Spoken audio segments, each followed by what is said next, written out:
Hello दोस्तों, मैं आपका बहुत बहुत स्वागत करता हूं दोस्तों आपके अपने चैनल पढ़ाकू योद्धा में।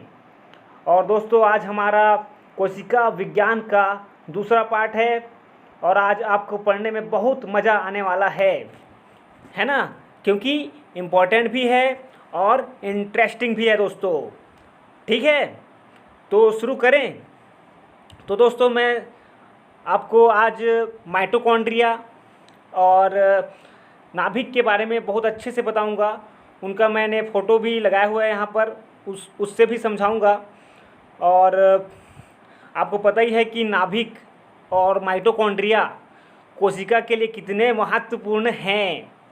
तो मज़ा आ जाएगा। आज बहुत सारे इम्पोर्टेंट फैक्ट बताऊंगा मैं, सबको आप लोग लिख कर रखिएगा तो ज़्यादा बेटर रहेगा, क्योंकि याद ही करना है हमको। तो लिखने से बहुत अच्छे से याद हो जाता है और आपको रिवीजन करने में भी आसानी रहेगी। ठीक है दोस्तों, तो आज हम लोग पढ़ने वाले हैं माइटोकॉन्ड्रिया और नाभिक को, है ना। नाभिक को ही केंद्रक कहा जाता है दोस्तों, है ना। सेल के नाभिक को क्या कहा जाता है? केंद्रक कहा जाता है। तो देखिए, सबसे पहले मैं दिखा देता हूँ आपको चित्र में। ये है आपका केंद्रक नाभिक, है ना। देखिए, सबसे बड़ा ऑर्गेनेल होता है ये सेल ऑर्गेनेल। सेल ऑर्गेनेल का मतलब होता है कोशिकांग, है ना। कोशिका के अंदर ये अंग है ना, इसीलिए इसको क्या कहते हैं? कोशिकांग कहते हैं। ठीक है दोस्तों, और हम लोग पढ़ेंगे माइटोकॉन्ड्रिया, जो कि आप देख ही रहे हैं कि एक दो और है इधर और एक इधर है। तो क्या होता है कि कोशिका में दो चार भी माइटोकॉन्ड्रिया हो सकते हैं, है ना। बहुत सारी संख्या में भी हो सकते हैं और एक माइटोकॉन्ड्रिया भी हो सकता है। ठीक है, तो चलिए शुरू करते हैं माइटोकॉन्ड्रिया के बारे में पढ़ना। और मैं आपको एक कोरे पेज पर लिख लिख कर बताऊंगा, उसके बाद चित्र से डिस्क्राइब करूंगा। तो ध्यान से पढ़ते जाइएगा और आपको बहुत अच्छा भी लगेगा। ठीक है दोस्तों, तो हम लोग देख रहे हैं माइटोकॉन्ड्रिया। तो सबसे पहली चीज़, माइटोकॉन्ड्रिया को हिंदी में बोलते क्या हैं, है ना। तो बोलते हैं दोस्तों सूत्र कणिका। ठीक है, क्या कहते हैं? सूत्र कणिका। और माइटो का एक्चुअली मतलब होता है सूत्र और कॉन्ड्रिया का मतलब होता है कण। ठीक है दोस्तों, तो दोनों से मिलकर बन जाता है सूत्र कणिका। तो कभी कभी हिंदी वालों के ऑप्शन में सूत्र कणिका दिया रहता है कि भाई अगर पूछ दे कि कोशिका का शक्ति केंद्र क्या है, तो कोशिका का शक्ति केंद्र माइटोकॉन्ड्रिया ही होता है ना दोस्तों, है ना, होता है ना। तो इसीलिए क्या कर देता है वो, माइटोकॉन्ड्रिया तो सबको पता है, तो हिंदी में लिख के दे देगा सूत्र कणिका। और आप सभी को पता ही होगा कि कोशिका का ऊर्जा घर या कोशिका का पावर हाउस माइटोकॉन्ड्रिया को कहा जाता है। और इसलिए कहा जाता है दोस्तों क्योंकि यहीं पर ऊर्जा बनती है, या मैं कहूँ तो ग्लूकोज का ऑक्सीकरण होता है, जिससे एटीपी बनता है। क्या बनता है? एटीपी। और एटीपी को मैंने बताया था आपको, इसका फुल फॉर्म, है ना। तो अगर आपको पता नहीं है तो मुझको कमेंट में पूछ लीजिएगा, और पता है तो कमेंट में मुझको बताइएगा। ठीक है दोस्तों, और इसके बारे में और कोई शंका की तो बात ही नहीं है, बहुत ही इजी है ये। तो इसको तो आप बता ही सकते हैं कमेंट में। ठीक है, और किसी को नहीं पता हो तो बिल्कुल कमेंट में पूछ सकते हैं। तो दोस्तों एटीपी का जो है माइटोकॉन्ड्रिया में ही संश्लेषण होता है। ठीक है, और माइटोकॉन्ड्रिया में भी कहाँ, तो माइटोकॉन्ड्रिया का चित्र देखते हैं। इसमें देखिए मुड़ी मुड़ी संरचनाएं दिखाई दे रही हैं, है ना। मुड़ी मुड़ी संरचनाएं, इसको क्रिस्टी कहते हैं। क्या कहते हैं? क्रिस्टी कहते हैं दोस्तों। ये सब मुड़ी मुड़ी जो संरचनाएं हैं, और यहीं पर जो है क्या होता है, क्रेब्स चक्र होता है। क्रेब्स चक्र, जिसमें सबसे ज़्यादा आपका एटीपी बनता है। और एटीपी को क्या कहते हैं? हमारे शरीर की ऊर्जा करेंसी, मतलब एनर्जी करेंसी। ठीक है, तो यह बात भी पूछी जा सकती है ना, हर बात ध्यान में रखनी है। तो मैं सबसे पहले आपको कुछ और बातें बताता हूँ। तो माइटोकॉन्ड्रिया की आखिर खोज किसने की, है ना। यह दिमाग में आता होगा ना कि माइटोकॉन्ड्रिया की खोज किन्होंने की? तो सबको लगभग बहुत सारे बच्चों को पता होगा कि अल्टमैन एक ऐसे व्यक्ति हैं, अल्टमैन, जिन्होंने इसकी खोज की। लेकिन इसके साथ, है ना, इनके साथ दोस्तों एक व्यक्ति और थे, महान वैज्ञानिक फ्लेमिंग, है ना, ये भी महान थे, ऐसा नहीं है कि महान नहीं थे, लेकिन इनका नाम कम आता है तो हमको कम पता होता है ना। लेकिन फ्लेमिंग भी इनके सहयोगी थे। और अगर ऑप्शन में अगर दोनों दिया हो, है ना, तो नीचे बिल्कुल आपको ऑप्शन मिलेगा कि उपरोक्त दोनों, है ना, तो उपरोक्त दोनों वाला लगाइएगा। और अगर उपरोक्त दोनों ना दिया हो तो हम लोग अल्टमैन को ही लगाएंगे, है ना, क्योंकि यही सबसे ज़्यादा फेमस हैं। लेकिन अगर दोनों दिया है और उपरोक्त दोनों ऑप्शन हैं तो बिल्कुल दोनों वालों को चुनना है ना, दोनों वाले को ही प्रायोरिटी देनी है दोस्तों, उसी को चुनना है, नहीं तो आंसर आपका गलत हो जाएगा। ठीक है, तो दोस्तों अल्टमैन ने खोज तो की, है ना, इन्होंने इसके बारे में पूरी जानकारी इकट्ठे करके बताई हमको। लेकिन उससे भी पहले एक व्यक्ति थे बहुत ही ईमानदार, और इन्होंने सिर्फ देख के बताया था हमको कि ऐसी कोई वस्तु होती है। उनका नाम था कोलिकर। क्या नाम था उनका? कोलिकर। ठीक है, इतनी सिंपल इंग्लिश तो आप सभी को आती ही है। आप जैसे होशियार बच्चों को इतना नहीं आएगा तो मज़ा नहीं आएगा, है ना। ये देखिए कोलिकर नाम लिखा है। और कोलिकर जो थे, इन्होंने सबसे पहले ऑब्जर्व किया था, मतलब देखा था, है ना। इनको पता नहीं था कि ये क्या है, लेकिन देखा था और बताया था कि ऐसा कुछ चीज़ है। लेकिन बाद में अल्टमैन ने पूरा देखा, क्या करता है ये, इस, है ना, कैसा टाइप का रहता है, सब दुनियादारी उसके बारे में बताई। तो हमने किनको खोजकर्ता माना? हमने माना अल्टमैन को खोजकर्ता माना। और उनके साथ थे फ्लेमिंग। उन्होंने खोज की दोस्तों 1890 में। कब खोज की? 1890 में। तो 1890 डेट तो उतना महत्वपूर्ण नहीं है, लेकिन आपके अंदर जिज्ञासा होती होगी कब होगी, मतलब कब हुआ होगा, तो इसलिए मैंने बता दिया है ना। तो आपकी जिज्ञासा शांत हो जाएगी कि कब हुआ था इसकी खोज, ऐसा सब अगर दिमाग में आए कभी तो आपको पता रहेगा कि 1890 में हुआ था। अब बात करते हैं बहुत ही महत्वपूर्ण बात की। अल्टमैन जी ने, किन्होंने? अल्टमैन जी ने माइटोकॉन्ड्रिया को माइटोकॉन्ड्रिया नहीं कहा, इन्होंने इसको कुछ और नाम दिया दोस्तों, और वह नाम आपसे पूछा जाता है। इन्होंने कहा बायोप्लास्ट। इन्होंने इसको नाम दिया बायोप्लास्ट। ठीक है, बायोप्लास्ट, तो इन्होंने नाम दिया बायोप्लास्ट। और आपको याद रखना है, क्योंकि बहुत बार पूछा जा चुका है दोस्तों, कई पेपर्स में पूछे जाते हैं, रेलवे में भी पूछा जा चुका है। तो ये नाम दिया था आपके अल्टमैन ने, है ना, अल्टमैन। और फ्लेमिंग ने इसी को नाम दिया था माइटोकॉन्ड्रिया को। इन्होंने अपने नाम से ही निकाल के बोल दिया फीला। क्या बोल दिया? फीला बोल दिया। तो यहाँ भी कभी पूछा जा सकता है, तो याद रखिएगा।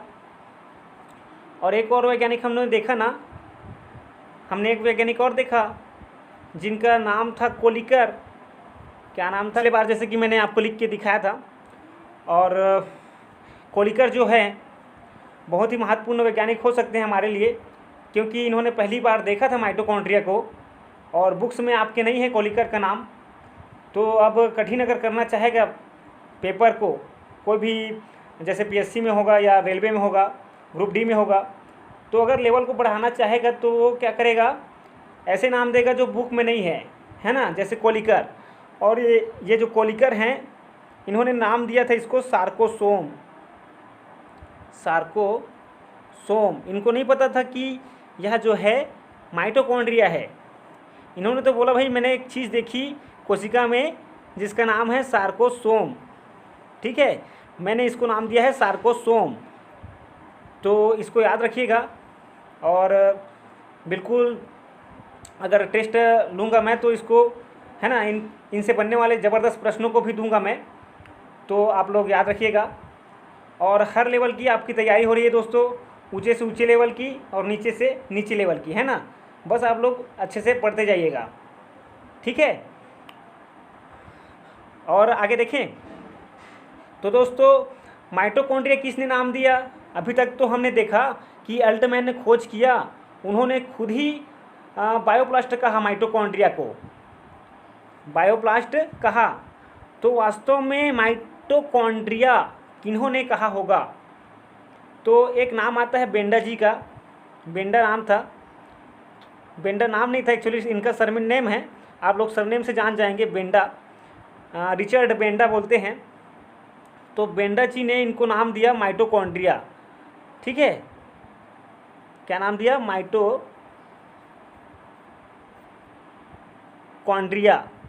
तो इनका नाम अक्सर पूछा जाता था पहले, अभी तो नहीं पूछा जाता है।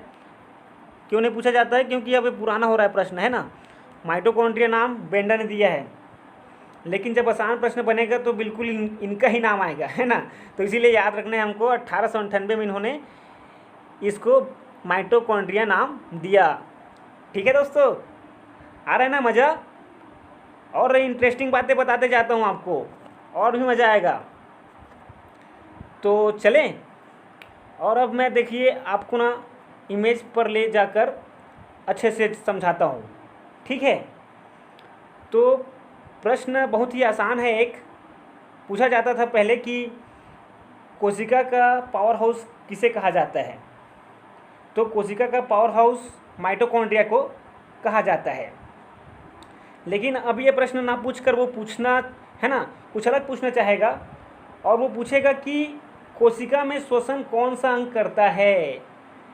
श्वसन करता है ना, कौन सा अंग श्वसन करता है कोशिका में? यही माइटोकॉन्ड्रिया ही श्वसन करता है दोस्तों, है ना। मैं पढ़ा भी चुका हूँ आपको, कोशिकीय श्वसन, जो कोशिका में होने वाला जो श्वसन होता है उसको कोशिकीय श्वसन कहते हैं, ठीक है दोस्तों।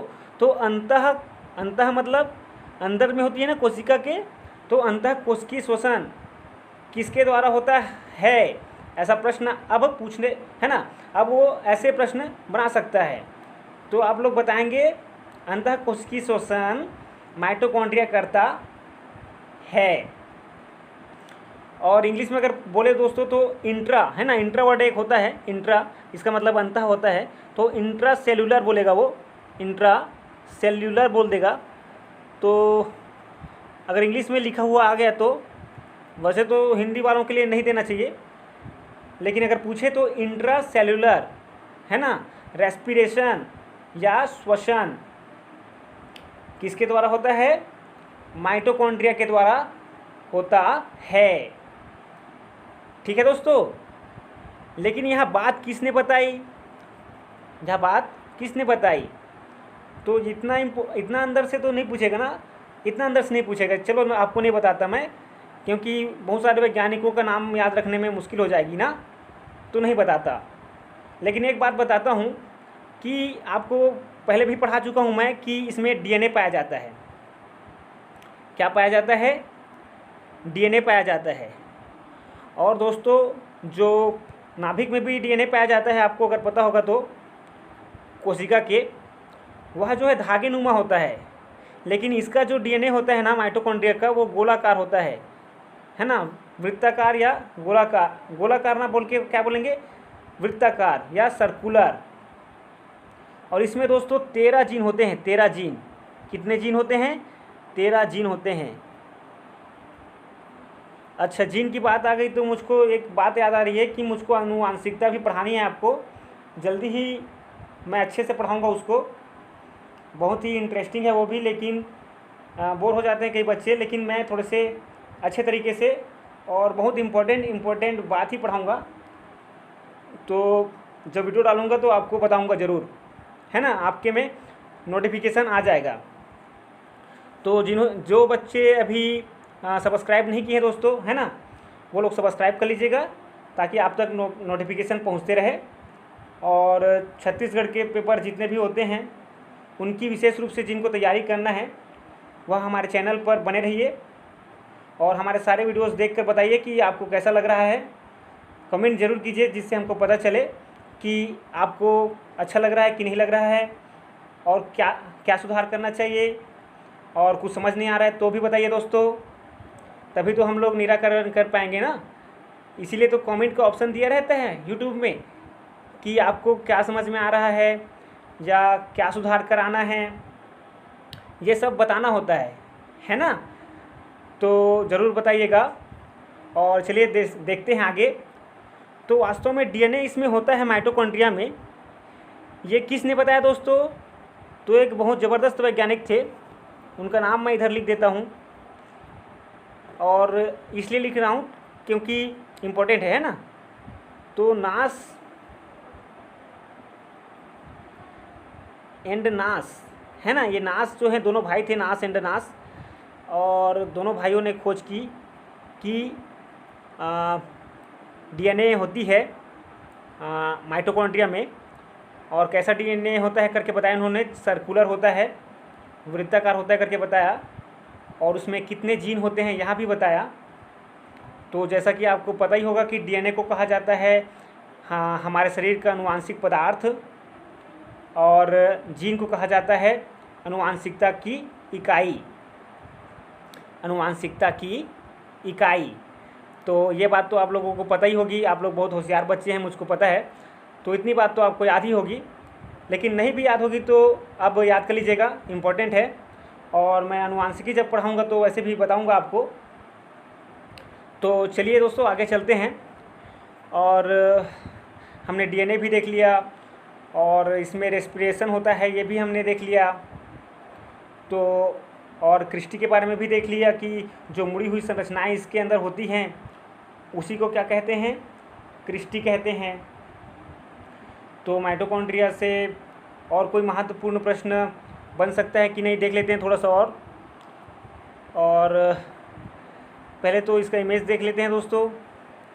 इस इमेज को मैं एक बार और आपके सामने अच्छे से बता चुका हूँ कोशिकी श्वसन वाले आप अपने वीडियो में, तो इसको और ज़्यादा समझाने से कोई मतलब नहीं है। एक बात याद रखिए दोस्तों कि इसमें राइबोसोम भी पाया जाता है ना। क्या पाया जाता है? राइबोसोम। डीएनए भी पाया जाता है, ठीक है, डीएनए भी पाया जाता है, डीएनए, राइबोसोम, यहाँ तक कि आरएनए भी पाया जाता है इसमें। ये सेम टू सेम दोस्तों कोशिका के समान दिखाई देता है। प्रोकैरियोटिक जो सेल बोलते हैं ना, उसी के समान सेल दिखाई देता है दोस्तों, है ना। मतलब उसी के समान माइटोकॉन्ड्रिया दिखाई पड़ती है। जो प्रोकैरियोटिक होता है ना सेल, उसका मतलब यह है दोस्तों कि जो अल्प विकसित जो सेल होते हैं ना, उन सेलों के समान दिखाई पड़ता है माइटोकॉन्ड्रिया। और जो हम सेल पढ़ रहे हैं अभी, ये जो सेल है ये जंतु कोशिका है। और जंतु कोशिका आपको पता है कि यूकैरियोटिक होता है, मतलब पूर्ण विकसित होता है। तो पूर्ण विकसित कोशिका के अंदर जो माइटोकॉन्ड्रिया है अल्प विकसित कोशिका के समान दिखाई देता है। इसीलिए इसको दोस्तों कहा जाता है कोशिका के अंदर कोशिका। तो ये बात है ज़बरदस्त, है ना। और ये प्रश्न आपसे पूछा जा सकता है, और एक दो बार पूछा भी गया है। लिखा हुआ आया था कि सेल, है ना, सेल विथिन सेल किसे कहा जाता है ना। ये विथिन को जोड़ के भी दे सकता है। और सेल विथिन सेल किसे कहा जाता है? तो हम लोगों ने बताया था कि माइटोकॉन्ड्रिया को कहा जाता है ना। और हमको नंबर मिल गया था। तो आप लोग भी बता दीजिएगा जब पूछेगा तो। और ऐसा भी पूछ सकता है कि यूकैरियोटिक सेल के अंदर प्रोकैरियोटिक सेल क्या है? तो आप लोग बताएंगे माइटोकॉन्ड्रिया है, जो कि एक ज़बरदस्त सेल ऑर्गेनेल है, कोशिकांग है, जो बहुत ही ज़रूरी है हमारे शरीर के लिए। और आपको बता दूं दोस्तों, उन सेल्स में ज़्यादा पाया जाता है जहाँ पर एक्टिविटी ज़्यादा होती है। जैसे यकृत के पास जो सेल होती हैं है ना, उनमें जो है माइटोकॉन्ड्रिया अधिक मात्रा में होते हैं। बहुत ही महत्वपूर्ण बात है। कभी ऐसा प्रश्न पूछा जाए कि कौन से अंग के पास माइटोकॉन्ड्रिया सबसे ज़्यादा होता है, तो आप लोग ध्यान से देखिएगा कि यकृत तो नहीं दिया है, अग्नाशय तो नहीं दिया है, क्योंकि यहीं पर सबसे ज़्यादा काम करना पड़ता है हमारे शरीर को। और जहाँ काम ज़्यादा करना पड़ेगा वहाँ शक्ति की ज़्यादा ज़रूरत पड़ेगी, और जब भी शक्ति की ज़्यादा ज़रूरत पड़ेगी तो वहाँ पर माइटोकॉन्ड्रिया अधिक मात्रा में उपलब्ध होंगे। ठीक है दोस्तों, तो ये है ज़बरदस्त तरीका याद रखने का। और अब आगे चलें, अब नाभिक पढ़ लेते हैं। नाभिक भी बहुत ही महत्वपूर्ण भाग है और बहुत अच्छे प्रश्न और बहुत सारे अच्छे प्रश्न बोलूँगा मैं बनते हैं इससे। तो चलिए दोस्तों, अब हम लोग नाभिक पढ़ लेते हैं। तो मैंने आपको सेल के अंदर दिखाया था नाभिक को, है ना। सेल के अंदर नाभिक को दिखाया ना, जिसी को केंद्रक भी बोलते हैं, मैंने आपको दिखा दिया है ना। अब मैं इधर आपको नाभिक की संरचना दिखा रहा हूँ। और नाभिक की संरचना में दोस्तों बहुत ही एक अच्छी बात हमको दिखाई पड़ती है कि ये देखिए, ये नाभिक की संरचना है ना, ये जो पूरा है ना, ये पूरा नाभिक की संरचना है। तो इसमें बीच में आप लोग देख रहे हैं धागे नुमा संरचना दिखाई दे रही है, पड़ा हुआ है कुछ धागे, है ना, धागे से कुछ पड़ा हुआ है। इसी धागे नुमा संरचना को दोस्तों क्या कहा जाता है, इसी धागे नुमा संरचना को क्रोमेटिन कहा जाता है ना। लिख के बताऊँ क्या, लिख के बता रहा हूँ ना, रुकिएगा, है ना, लिख के बता रहा हूँ। और यही क्रोमेटिन जो दोस्तों क्या है, इसी में डीएनए होता है। ठीक है, क्रोमेटिन में ही डीएनए होता है। और क्रोमेटिन कैसे दिखाई पड़ता है, सेल में नाभिक होता है और नाभिक के अंदर जो है दोस्तों एक धागा नुमा संरचना दिखाई पड़ती है, एक धागे नुमा संरचना दिखाई पड़ती है, जिसी को क्या कहते हैं, क्रोमेटिन कहते हैं, क्रोमेटिन कहते हैं। तो दोस्तों इसी क्रोमेटिन में डीएनए होता है ना। और आगे चल के यही क्रोमेटिन क्रोमोसोम में मतलब गुणसूत्र में चेंज हो जाता है कोशिका विभाजन के समय, है ना, कोशिका विभाजन के समय। और इसी में क्या होता है, डीएनए होता है। तो क्रोमोसोम कैसे बनता है, गुणसूत्र कैसे बनता है, एक प्रोटीन होती है हिस्टोन प्रोटीन, उसके साथ जो है क्रोमेटिन जो धागे हैं वो जो है जुड़कर क्या बनाती हैं, क्रोमोसोम बनाती है। ठीक है दोस्तों, और इसी में क्या होता है, डीएनए होता है। और डीएनए में ही आपको पता है जीन होते हैं। जीन को कहा जाता है अनुवांशिकता की इकाई, और डीएनए को कहा जाता है अनुवांशिक पदार्थ।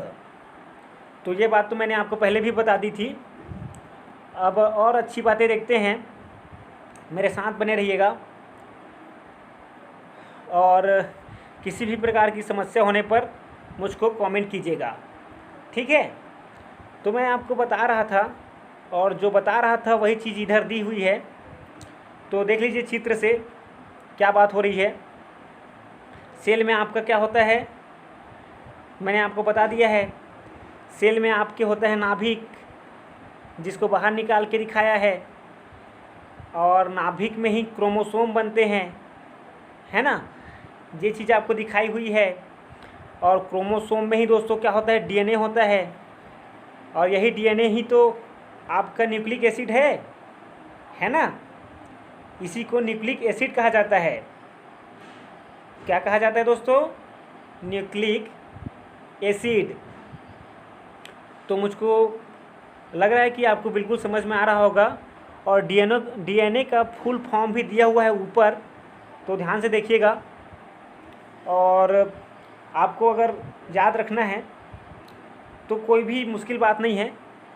डीऑक्सीराइबोस, है ना, डीऑक्सीराइबोस होता है डीएनए में, इसीलिए इसका नाम होता है डीऑक्सीराइबो, है ना, ribo nucleic acid, deoxyribo nucleic acid. तो डीऑक्सीराइबोस होता है डीएनए में, इसीलिए उसके सामने में डीऑक्सीराइबो लगा हुआ है ना। और चूंकि ये न्यूक्लिक एसिड है, इसलिए न्यूक्लिक एसिड भी लगा हुआ है।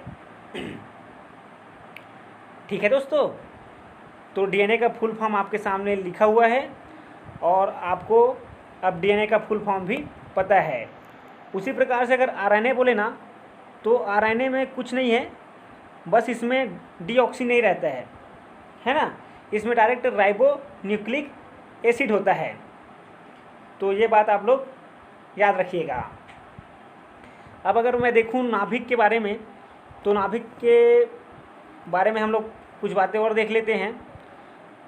दोस्तों, नाभिक जो होता है बहुत ही महत्वपूर्ण भाग होता है हमारे कोशिका का या किसी भी जंतु के कोशिका का। इसको कहा जाता है कोशिका का मस्तिष्क, है ना। वैसे भी केंद्र में पाया जाता है और पूरे कोशिका को नियंत्रित करता है, इसीलिए इसको कोशिका का मस्तिष्क कहा जाता है। और सन 1831 की बात है दोस्तों, 31 की बात है। रॉबर्ट ब्राउन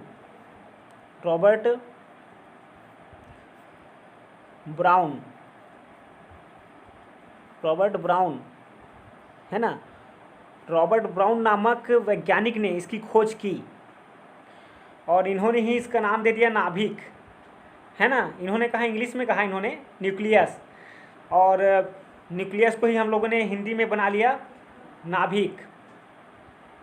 और इसी नाभिक को केंद्रक भी कहा जाता है, जो कि मैं पहले ही आपको बता चुका हूँ। तो दोस्तों, एक महत्वपूर्ण बात और है इसमें कि नाभिक का जो ऊपरी जो दीवार होता है उसको क्या कहा जाता है, नाभिक, है ना। नाभिक झिल्ली या केंद्रक झिल्ली या केंद्रक कला, है ना। झिल्ली को ही कला कहा जाता है, तो केंद्रक कला भी कहा जाता है इसको। तो याद रखिएगा, केंद्रक कला कहा जाता है। और उससे भी महत्वपूर्ण बात यह है कि केंद्रक कला जो होती है इसकी, वो किससे बनती है, लिपिड और प्रोटीन से बनती है, जिसको डायरेक्ट क्या कहते हैं, लाइपोप्रोटीन।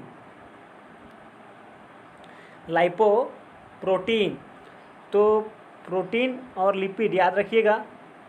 कोशिका कला किससे निर्मित होती है, ये पूछा जाता है ना। तो इसको याद रखिएगा और महत्वपूर्ण है ना, तो याद रखिएगा। और नाभिक के बारे में और कुछ पढ़ें अगर हम लोग, तो एक और महत्वपूर्ण बात आती है, इसी के अंदर होती है केंद्रिका। और ये केंद्रिका कुछ ज़्यादा काम तो नहीं करता है, लेकिन कोशिका विभाजन में मदद करता है, कोशिका विभाजन में मदद करता है। तो दोस्तों, एक और भी महत्वपूर्ण बात मैं आपको बता देता हूँ, है ना। ध्यान से सुनिएगा, क्योंकि इससे बहुत प्रकार के प्रश्न बनते हैं। कैसे प्रश्न बनते हैं मैं आपको बताऊंगा, है ना। तो दोस्तों, नाभिक इतना महत्वपूर्ण अंग है, उसके बावजूद एक सेल होती है जिसमें ये नहीं पाया जाता है ना। एक सेल में यह नहीं पाया जाता है, उस सेल का नाम पूछा जाता है आरबीसी में ये नहीं होता है, और इसीलिए आरबीसी में कोशिका विभाजन की क्रिया नहीं होती है ना। अगर पूछा जाए कि आरबीसी की कोशिका विभाजन की क्रिया होती है कि नहीं, तो हम लोग बताएंगे नहीं, आरबीसी में कोई कोशिका विभाजन की क्रिया नहीं होती है। इसीलिए क्या होते हैं, डायरेक्ट नए सेल उत्पन्न होते हैं आरबीसी के, है ना। इसमें नाभिक जैसी कोई संरचना नहीं होती है। और एक होता है चालनी कोशिकाएं, जो कि पौधे में होती है।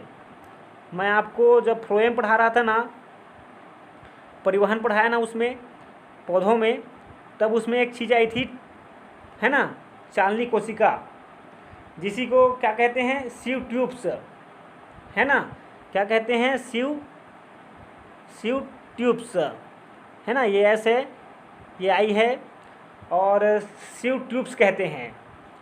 तो अगर किसी ने नहीं पढ़ा है परिवहन तंत्र, तो महत्वपूर्ण है एससीएफ के लिए खास करके, और ग्रुप डी में भी प्रश्न बन सकता है। कुछ महत्वपूर्ण प्रश्न बनेंगे वहाँ से, उसको बस पढ़ लीजिएगा अगर ग्रुप डी की तैयारी कर रहे हैं तो। और अगर मुख्य बात मैं अभी की बात करूं तो आरबीसी में नहीं होता है नाभिक और चालनी कोशिका में नहीं होता है। तो यह बहुत महत्वपूर्ण है ना।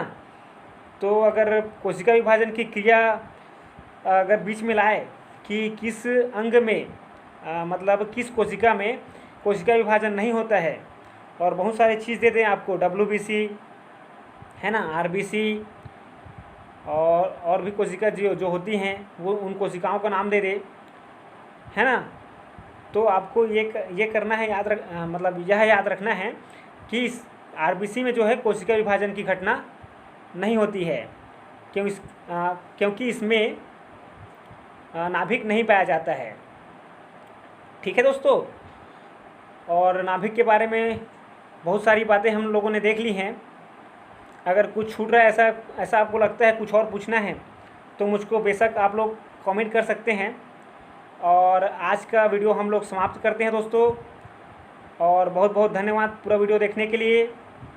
जो बच्चे नए हैं सब्सक्राइब कर लीजिएगा, और अगर शेयर कर सकते हैं तो शेयर भी कीजिएगा फेसबुक वगैरह में, और अगर नहीं कर सकते हैं तो कोई बात नहीं, और हो सके तो दोस्तों लाइक कर दीजिएगा।